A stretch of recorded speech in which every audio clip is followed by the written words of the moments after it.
I can't see it from here. Good morning, Sarasota. Please rise in body and or spirit as we sing our opening hymn. Now let us sing.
I love to see all your smiling faces. Welcome to everyone here with us in the sanctuary and those of you with us online. I'm Linda Billings. I'm the president of the Board of Trustees of our congregation. So I welcome everyone, and we invite our visitors to participate in any of our events, of which there are many. And if you were here a few minutes early, you saw them rolling across the screen. If you're not yet subscribed to our weekly email newsletter, UUSRQ News, I would recommend that you do so we can keep you apprised of everything going on in our congregation. We welcome visitors to find out more about us and Unitarian Universalism by registering on our virtual guest book, which you can find by a link on a homepage of our website at uusrq.org. If you're here in person, there's a sign-up sheet for visitors at the welcome table just outside the sanctuary. And again, we welcome you all. And of course, we invite you to join us for coffee and conversation in the courtyard after service. Thanks to our wonderful volunteer hospitality committee for providing refreshments, and to Lisa Keith for making our coffee. Today after service at 11:45, we'll have an opportunity to sign up new members in Reverend Jay's office in the Lexow wing after you've had time to get coffee and cookies. In addition, today is our first ever welcome cafe in the Reeb Room, just outside the sanctuary to the left, immediately following the service.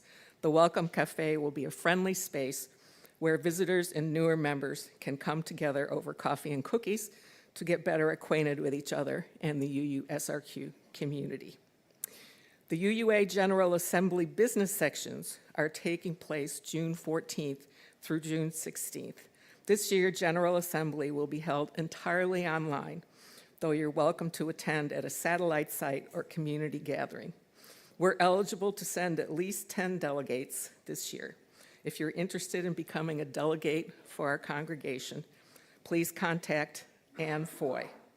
We look forward to getting to know each other, and please always wear your name tags so we can get to know you better.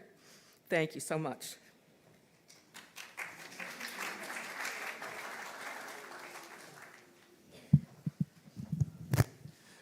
Good morning.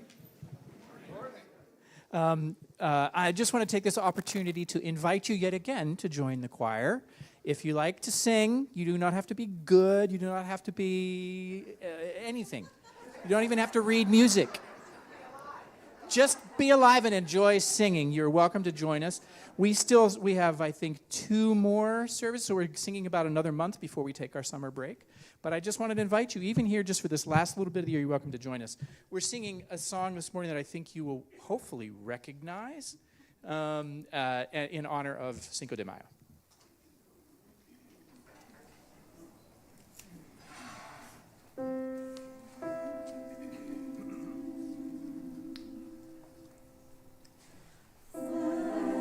Fuente de amor.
Thank you, choir. That was beautiful. And I knew what that song was. Well, good morning. I'm Reverend J. Wolin, the settled minister here at the Unitarian Universalist of Sarasota. Our opening reading today is from the Dhammapada, which is a collection of sayings from the Buddha. The method for training the mind is meditation. One way to visualize what happens in meditation is to think of the raw stuff of consciousness as clay, shaped on the potter's wheel of the mind. The shapes this clay has taken, strong desires, fears, attitudes, behaviors, aspirations, every habitual way of thinking determines a person's behavior. Meditation slowly allows access to a level of awareness where these rigid shapes can be softened and made pliable once again, until finally consciousness becomes like amorphous clay. And then the mind has no habits. It rests in its native state, calm, clear, adaptable, and endlessly responsive. Action then is no longer a matter of stimulus and response. It becomes unconditioned, spontaneous, and free. As we light our chalice, let its light shine our journey to understanding. Please join me now in affirming, as we light our chalice, the value of pluralism, which is printed in your order of service and will be on the screen behind me. And please let us join in together. We celebrate that we are all sacred beings, diverse in culture, experience, and theology. We covenant to learn from one another in our free and responsible search for truth and meaning. We embrace our differences and commonalities with love, curiosity, and respect.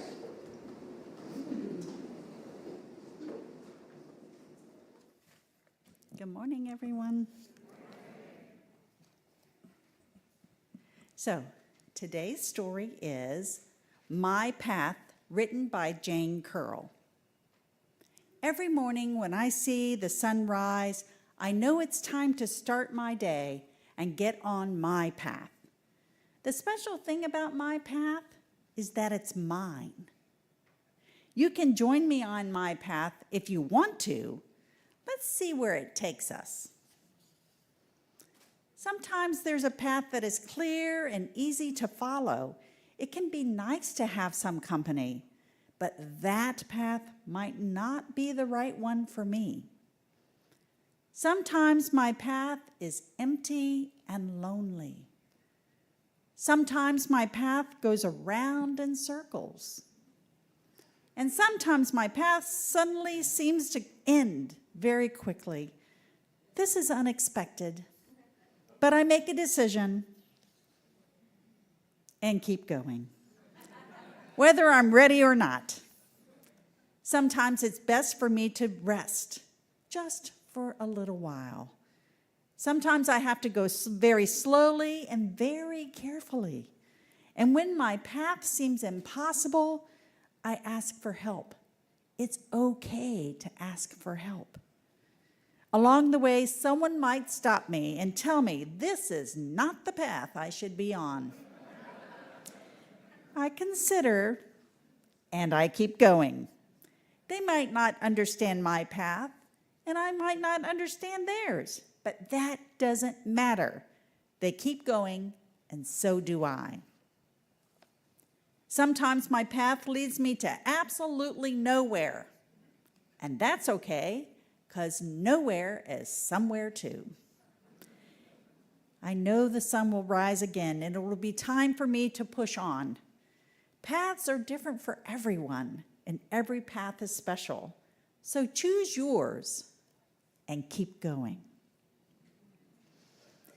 Thank you.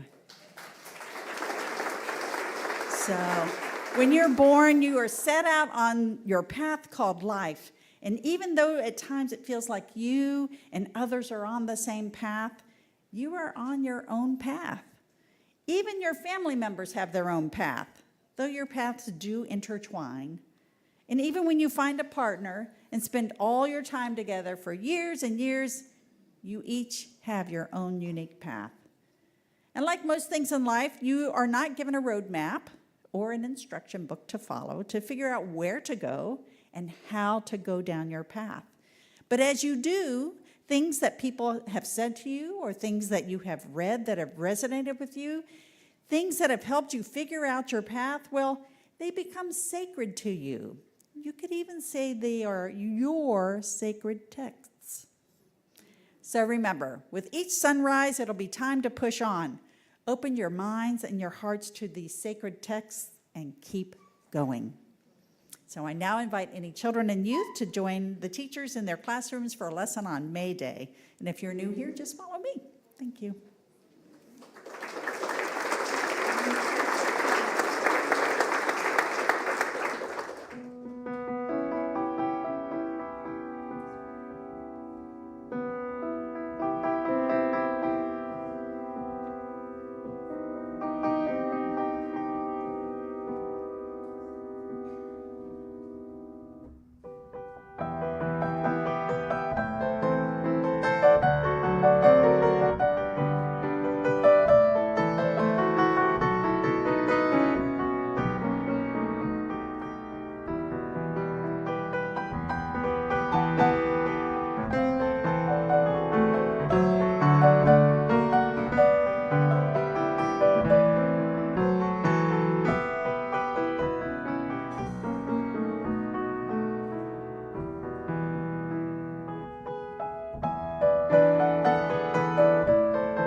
Our centering inwards are one of my sacred texts, a poem I go back to often by Jane Kenyon called Otherwise.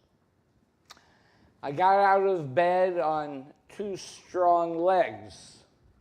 It might have been otherwise. I ate cereal, sweet milk, ripe, flawless peach. It might have been otherwise. I took the dog uphill to the birchwood. All morning I did work that I love. At noon I lay down with my mate. It might have been otherwise. We ate dinner together at a table with silver candlesticks. It might have been otherwise. I slept in a bed in a room with paintings on a wall and planned another day just like this day. But one day, I know it will be otherwise. As we go into a time of silence, let us contemplate what we cannot let wait for another day.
So this past year, I've been leading an adult religious education class and sermon series on the sacred text of world religions. This month, we bring that series to a close with a look at what sacred texts are personal to each of us. Now, you might think that my growing up Jewish, the Torah would have been sacred to me. But growing up, reading the Torah felt more like a chore, something I did by rote. So at that time in my life, it was not sacred. I don't think as a youth I would have even understood the concept of sacred, honestly. It is only looking back on life, I think, that I determined that different texts were sacred. Sacred texts ask hard questions of us, right? They invite us to see ourselves and the world differently. And they help us navigate meaning-making in our lives. There are, of course, way too many sacred texts for me to name, so I'll just give you a few highlights of my sacred text journey. Now, growing up in my household, reading was not only strongly encouraged, it was mandated. Some of those mandated books that impacted me were books about the Holocaust, including Exodus by Leon Uris, the Night Trilogy by Elie Wiesel, and Viktor Frankl's Man's Search for Meaning. Even as a preteen, although these books were deep and really hard, they helped me begin to understand the Holocaust and started a lifelong journey for me that became the foundation of my desire to fight against injustice. As a preteen, these books gave me something I didn't probably have a word for yet: perspective. Whatever difficulties I was going through, it could be much worse. The first text, I guess I considered sacred, text that gave me aha moments in my youth, were when someone gave me 100 comic books. I was about 10 years old. The first comic book I read was Spider-Man, and the story of an awkward, insecure teenager who gained super spider powers.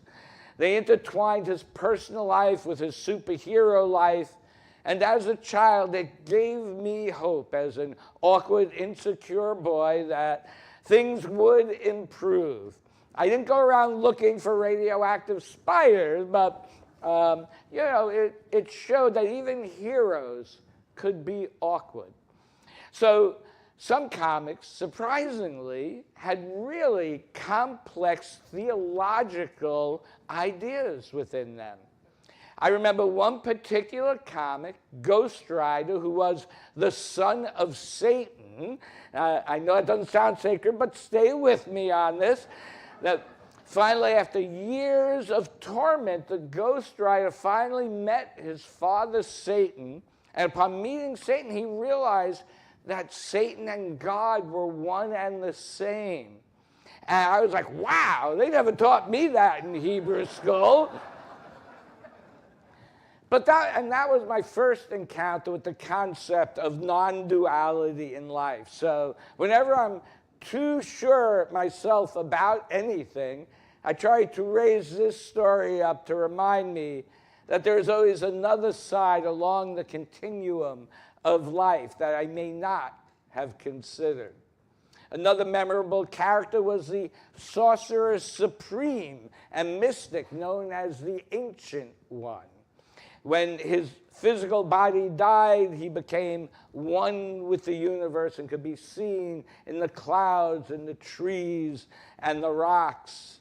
Years later, I encountered the teachings of Vietnamese Buddhist teacher Thich Nhat Hanh, who, including his book Interbeing, which speaks to this very principle, and as well as our Unitarian Universalist value of interdependence. But it was that comic earlier in life that first helped me imagine it. Another favorite comic character of mine was Wolverine of the X-Men. And unlike Hugh Jackman, who portrayed Wolverine in the movies, Wolverine was actually 5'4" tall.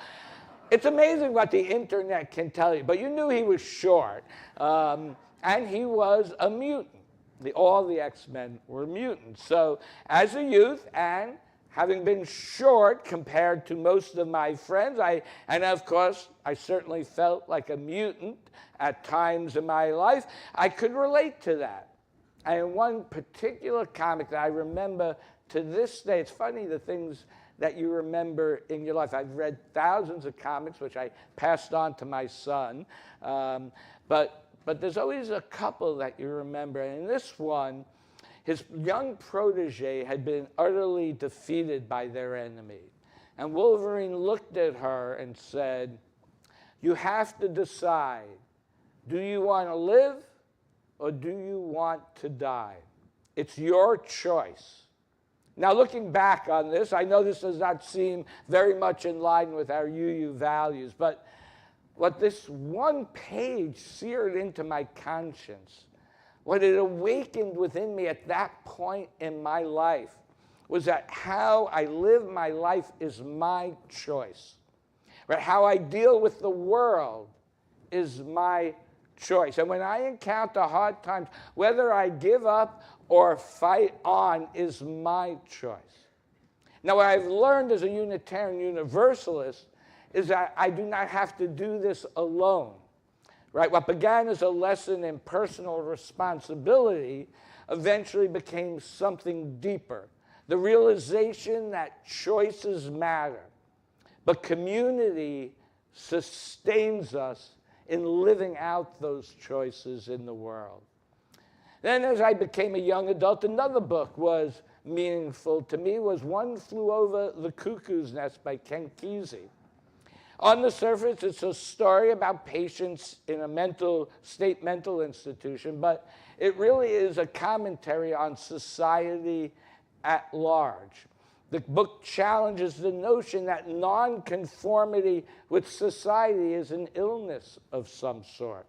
How society has tried to crush those who express their individual freedom. It taught me that silence can be complicity with authority, that ultimately imprisons an individual's soul. And lastly, it talked about the willingness to sacrifice for what you believe and how sacrifice is a redeeming quality. And so, I will say, having also felt that I was non-conforming in society, this was very hopeful to me as well, and it normalized being non-conforming. So later, during my spiritual search in my 30s, trying to understand what happiness was, I read a book called Way of the Spiritual Warrior by Dan Millman. And it explained happiness in this quote from the book's protagonist, Socrates. And he said, and I quote, "You are rich if you have enough money to satisfy all your desires.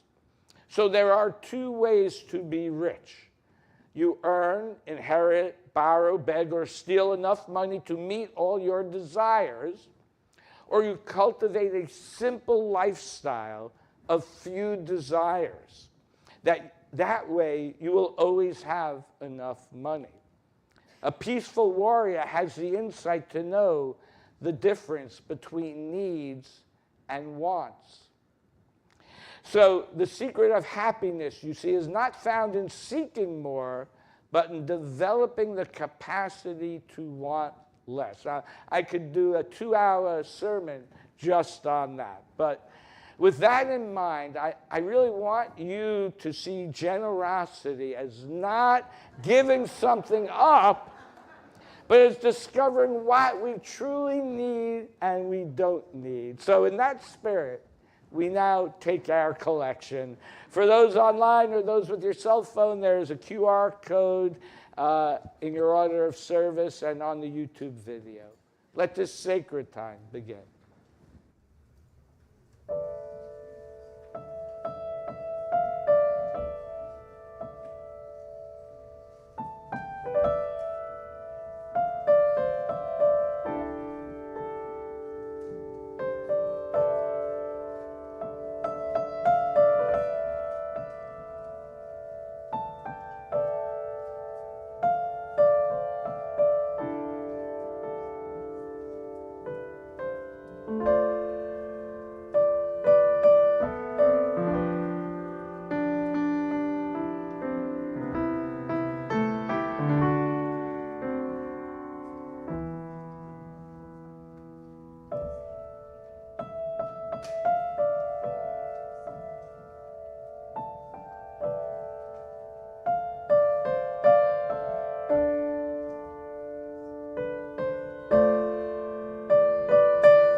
Our next reading is from Viktor Frankl's Man's Search for Meaning. Frankl was a Holocaust survivor. It did not really matter what we expected from life, but rather what life expected from us. We needed to stop asking about the meaning of life and instead think of ourselves as those who are being questioned by life, daily and hourly. Our answers must consist not in talk and meditation, but in right action and right conduct. Life ultimately means taking the responsibility to find the right answer to its problems and to fulfill the tasks which it constantly sets for each individual.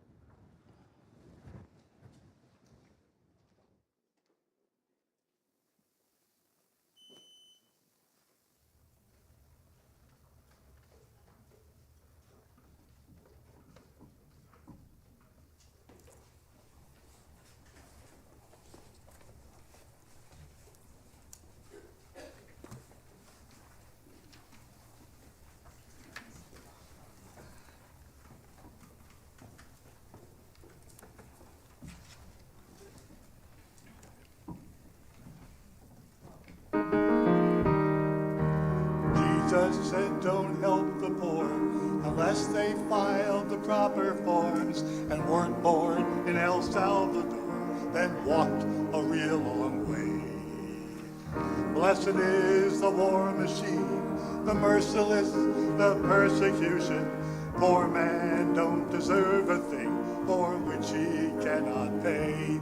Wait, those are things Jesus didn't say. Say, love your neighbor as yourself, and blessed are the meek.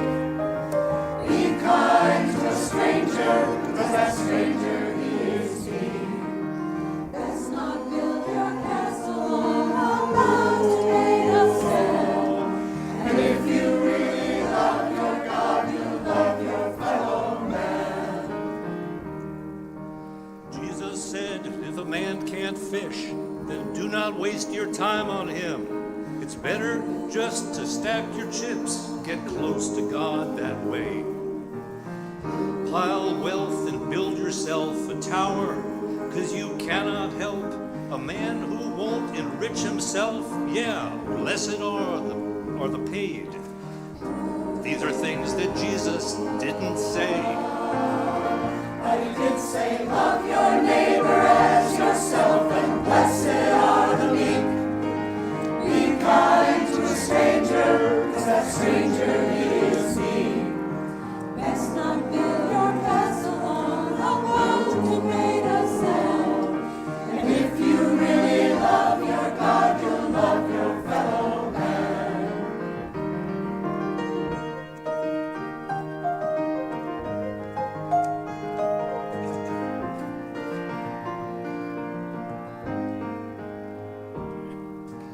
Love your neighbor as yourself, and blessed are the meek.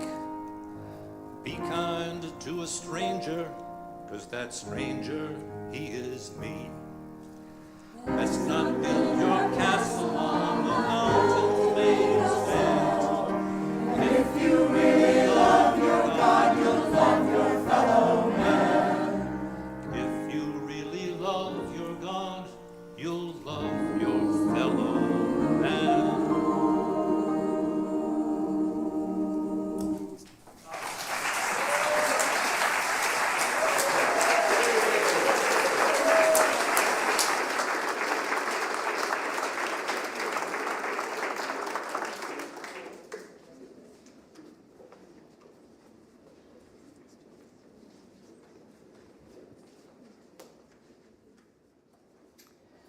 So a few years after becoming a Unitarian Universalist, my fascination with the Jewish scriptures grew. I think all the rote study growing up and my cultural upbringing made it personal to me. And also being a Jewish person in a Unitarian Universalist congregation, everybody came up to me for any question about Judaism. And I didn't want to seem like an idiot about it, so I really started studying it more and more. And it actually became more deeply meaningful to me as a Unitarian Universalist than it ever did when I was practicing in the temple. And I do think it's in ways that it speaks to me in ways that some other religious texts do not. I have to say, I particularly became fascinated with the book of Job, which I think I've preached about here before, and I've read countless commentaries trying to better understand it. But for those who weren't here at that last sermon, I'll give you the short version of this story, is that God makes a wager with the adversary that Job is a righteous man who will not curse God no matter what suffering is heaped upon Job. And there's a lot of suffering heaped upon Job by the adversary. And spoiler, Job does not curse God, but he does demand an answer from God. He rages throughout the whole book, demanding to talk to God directly. And finally, he gets an answer from God. And God's answer, in essence, is, "Who do you think you are to question me?" And he goes through a long litany of all the things that God created, which I have to admit, after all that suffering, felt like a pretty unsatisfying answer. But one of the messages within Job is that we cannot rest on ancient books for answers. We must learn truths ourselves directly about the deep questions of the universe. What I love about Job is that what I love about our Unitarian Universalist tradition, it refuses easy answers. Our free and responsible search for truth and meaning includes, like Job, the freedom to wrestle with the divine and walk away with questions unresolved. And in our tradition, we often, one of the hymns, it says, right, the questions are the answers, right? And the questions themselves are sacred. And as well, just the fact that they would put a book like this in their scriptures that really puts God in a relatively negative light, I thought really said something about the Jewish people themselves, that they question. And that has been always something that has attracted me to Judaism as well as Unitarian Universalism. Questions are encouraged, except at board meetings. No, I'm just kidding. We do that at board meetings too. And congregational conversations, we have them every month. We have them for that particular intention, to hear from you, to listen to what your ideas, concerns, needs are. So, not wants, needs.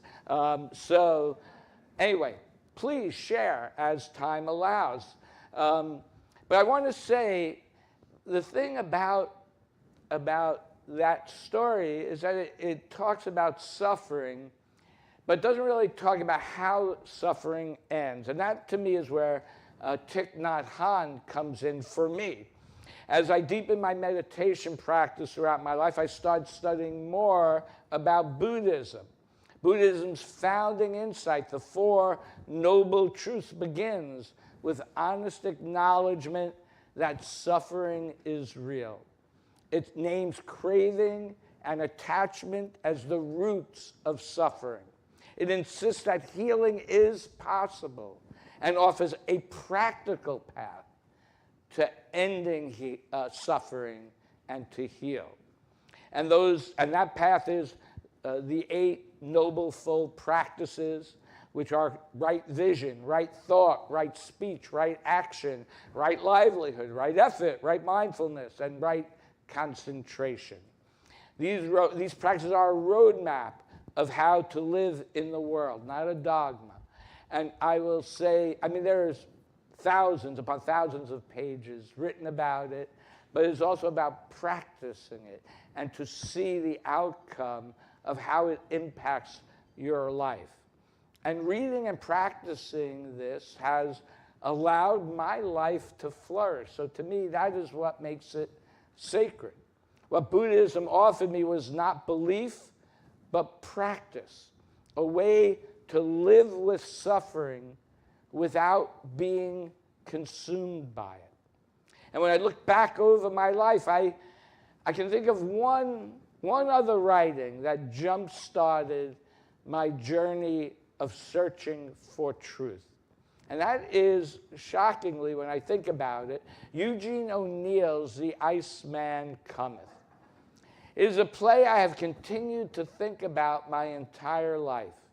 The first time I read this play, I stayed up all night. It's a long play, and I stayed up all night to finish it. The characters in the story are down on their luck alcoholics. They cling to illusions about how they happen to be in such a predicament in their life, and more importantly, how they would change their life one day and redeem themselves and their life. So you can see this concept of redemption is in many of my sacred books. And anyway, so one day an old friend of theirs walks into the bar and tries to convince them that they will only find peace if they face their illusions and realize them for what they are. His concept is that once they see themselves for what they are, their inner true self, they will see that they are just alcoholics, and they will not need their illusions. And so it is very much about being in the present moment and realizing what you are, if you want to connect that Buddhist concept in there. And when he forces them to confront their illusions, of course, they do not find peace. Reality was too harsh and had become a living death. Sounds very sacred, right? So, but this play forced me to confront, though, was a difficult truth. And that, to me, is what makes it sacred. That sometimes the stories we tell ourselves protect us, but they can also keep us from truly living and flourishing in this world. If we believe we can or can't do something, that often is a predictor. So one learning I came from this was that when an illusion dies, truth does have a chance to emerge. I realized I would never grow as a human being if I stayed limited to the world I'd already knew. And without knowing what the truth was, I started on a search for knowledge and understanding of myself and the world. Another thing I learned from this play was that you have to have a plan. Right? Clearly, these characters were flawed and at the end of their line, but my perception at that time in my life was that although flawed, if I did not change, that I would end up at the end of my life in much the same manner as these characters. I knew it would be a long and arduous task, but if I focused on my hoped-for end results, I could persevere and succeed. And I did. Later in life, I have learned to enjoy the long road itself throughout the journey. This did teach me that we have to choose the paths we take carefully. The story we heard earlier, there are many paths. And we need to make sure that we are heading in the right direction. And we may have to adapt and take detours along the way, but we must think in advance which way we want to head in life. I also learned that answers are not instantaneous. The search for truth can be a long journey until we find the answer. And when we reach the destination, it may not hold the answer that we expect. The answers we receive also may raise new questions, which will lead us off on another journey. The goal, I came to understand, is not to arrive, no, but to remain open and curious and willing to change. It is the journey that is the destination. and it will put us in touch with and help us feel one with the universe. The river of life keeps flowing. It is not static. Although this play has a bleak outlook on life, it makes me constantly reassess myself and my actions to make sure that I am following a path that is right for me, that is not based on illusion. It also forced me to face the fact, I know this may sound strange, but when you're young, I didn't sit down and think, how do I want to be in the world? I thought, I need to get a job to earn a living. That really was it. But this book forced me to face the fact that I wanted to do good in the world, right? And I wanted to help make the world a better place to live. I also wanted to help others see this light of goodness in the world and in their lives. My search for truth has shown me that there are many paths to reach the mountaintop. There's great knowledge and insight that we can learn from different world religions and the arts that can guide us on this path. In addition, there are many underlying truths that are similar in many world religions. We found that out in our class throughout the year this year, and that they can help bind us together as we evolve as human beings with shared values, which are similar across many religions. One of the last lines of this play, one of the characters states, I will be a weak fool looking with pity at two sides of everything till the day that I die. These lines have always haunted me.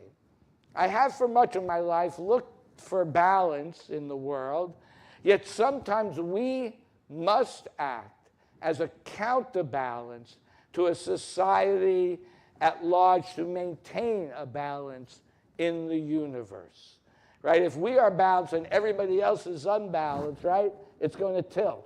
So sometimes we have to be that counterbalance to bring people back. So we must take a stand. Because of that, we must be willing when necessary to take a stand. We must be willing and necessary to stand for righteousness and justice when the rest of society stands idly by. So just as this character stood in the grandstand of life watching the game but not intervening, I submit we cannot just sit idly by and watch others manipulate the world for their own means. We are called to act, to shape the world in the image of our deepest values.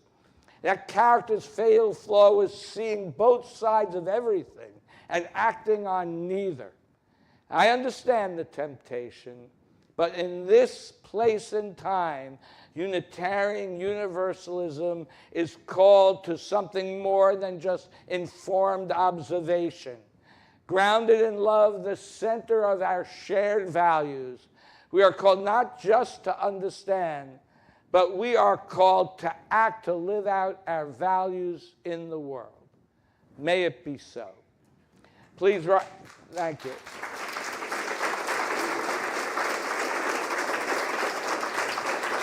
Please rise and by the outdoor spirit, clap or dance however you like to number 118, This Little Light of Mine.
Our closing words are from Joseph Campbell's Pathways to Bliss.